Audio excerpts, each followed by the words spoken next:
Bienvenidos todos, soy Ana de Aprende con Flowers. Hello everyone, I'm Anna from Aprende con Flowers. Today we're going to learn Christmas words. Vamos a aprender palabras de la Navidad. La Navidad ocurre en el invierno. El invierno means winter.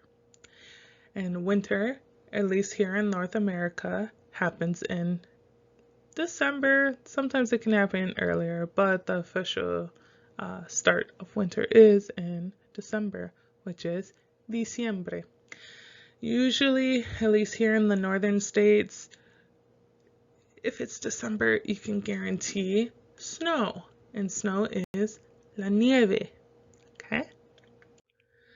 Navidad is what Christmas is. Christmas Eve is la Nochebuena. La escena de la Natividad is the Nativity Scene. You can also say el nacimiento, which directly translates to the birth. If you're having the birth of someone, you will say el nacimiento. Like el nacimiento de mi hijo, the birth of my child. So if you want to be more specific, el nacimiento de Jesús, the birth of Jesus. But you can also, again, say la cena de natividad for nativity scene, or I've also heard people use el Belén. Those are the three that I know, but let's move on. El Niño Jesús is baby Jesus. I like to specify that he's a baby, so I say el bebé Jesús, just because I think it's so cute that he's a baby. Oh, it's just cute. La Virgen María is the Virgin Mary, and then you also have José, which is Joseph. Los Reyes Magos are the three wise men. They have their own specific holiday. If you look at my holidays video, I believe it's January 6th, but it's treated more as a Catholic holiday. Those of you who are not Catholic and celebrate Dia de los Reyes Magos, let me know if it's more specific, but from what I know, it's more of a Catholic holiday. And that's where you actually get more gifts than you would on Christmas, at least according to my knowledge of the Catholics. Los Ángeles are the angels. So if you think of Los Angeles being the city of angels, it's because it's literally called Los Ángeles. Papa Noel, or San Nicolás, is Saint Nicholas or Santa Claus. Papa Noel is the most common one. So if you want to talk about Santa Claus, you can say Papa Noel. Los Duendes Navidenos are the Christmas elves, but singularly it would be el Duende Navideño. El Árbol de Navidad is the Christmas tree. And what do you put under Christmas trees? You put presents, right? So the word for presents is regalos. Los regalos. Now you may have heard me say the word navideño. And you're like, what is navideño if Christmas is Navidad? Well, navideño is basically meaning of Christmas. So when you have the Christmas spirit, it's el espíritu navideño. And so we also have Christmas lights, so las luces navideñas. You will change it either navideño or navideña depending on if what you're describing is feminine or masculine. If you're having a Christmas party, of course you can say la fiesta de Navidad, but you can also say la fiesta navideña, so the party of Christmas, essentially. Las películas navideñas are Christmas movies. You can also say las películas de Navidad, but again, to shorten that, it'd be las películas navideñas. Las decoraciones navideñas are Christmas decorations. Alternatively, you may hear people say los adornos navideños, but that it's also used for decorations, but you can also use it for the ornaments that you put on the trees. So los adornos navideños can also be described as decorations, but you can also more directly translate it as las decoraciones navideñas. El muérdago is the mistletoe. El acebo is holly. El espumilín, espumilín.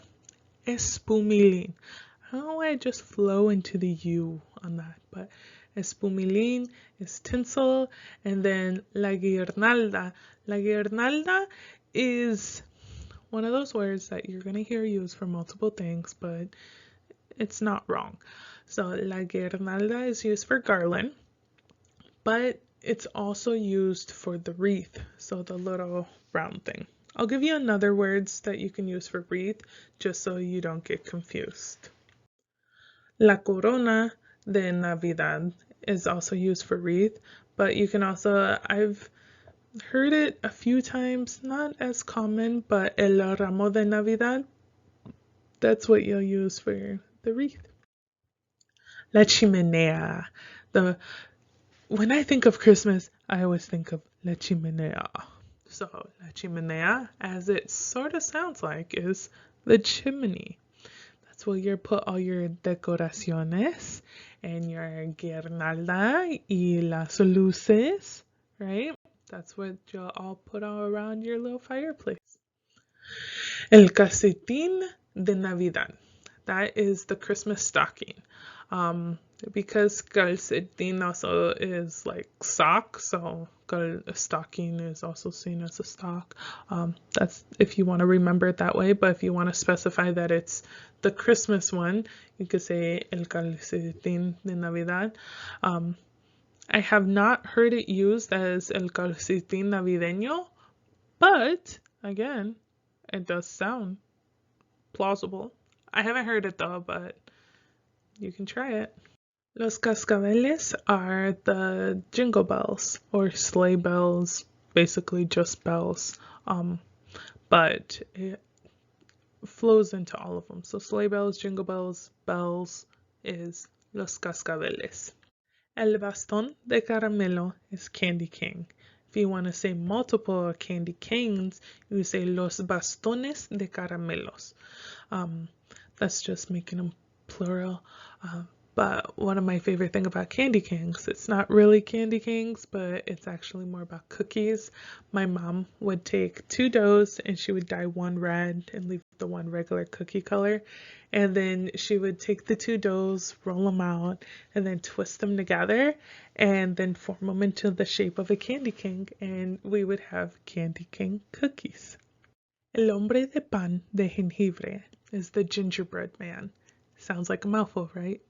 Just like gingerbread man.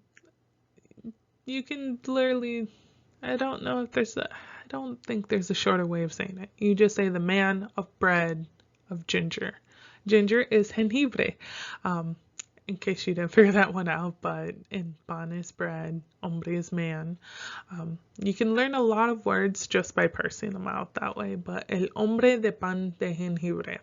And just like he's a mouthful, gingerbread house is also a bit of a mouthful, but you have la casa de pan de jengibre. Okay? Leche y galletas, milk and cookies. That's what you give to Santa, right? Are you guys making any fun cookies? ¿Están haciendo unos galletas divertidos? El hombre de nieve. That is what you would call a snowman. You also have snowballs, which are las bolas de nieve. Okay? El villancico, Christmas caroling. You don't have to say el villancico de Navidad or el villancico navideño. Just caroling is implied to be during Christmas, I think. I don't think you do caroling any other time. So el villancico is the caroling or Christmas caroling. You can also call it like if you're just doing like the little stories, I guess. It'd be un cuento de Navidad. I've not heard that one so much, but I have heard it once or twice. But el villancico is the one I would go with. El trineo. El trineo is the sleigh that Santa rides on. Sled, you can also use it for sled too, but it's more commonly used for the sleigh. Los renos are the reindeers, and Santa has many reindeers, but the most famous of all is Rudolph. Rudolph the red-nosed reindeer. And Rudolph the red-nosed reindeer in Spanish is Rudolph el reno de la nariz roja. La tarjeta de Navidad is the Christmas card. If you have more than one Christmas card, then you would say las tarjetas de Navidad. So just add a S at the end for these ones to make them plural. Plurality doesn't always mean add a S in Spanish. Sometimes you have to change some things around, but with this one, you do just add an S. El calendario de Adviento is the Advent calendar.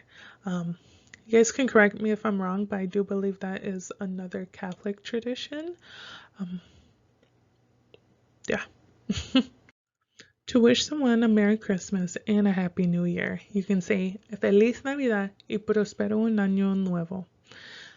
You can, like if you're just wishing someone a Happy New Year's by themselves, you can say Feliz Año Nuevo, but with the sense of Merry Christmas and a Happy New Year's, when you say Prospero un Año Nuevo, it's like I wish you a prosperous New Year. So if you want to get fancy with it, Feliz Navidad y Prospero un Año Nuevo. Just like that one song, right? Feliz Navidad y Prospero un año de felicidad. Y con eso, gracias por acompañarme en este viaje de aprendizaje. Chao.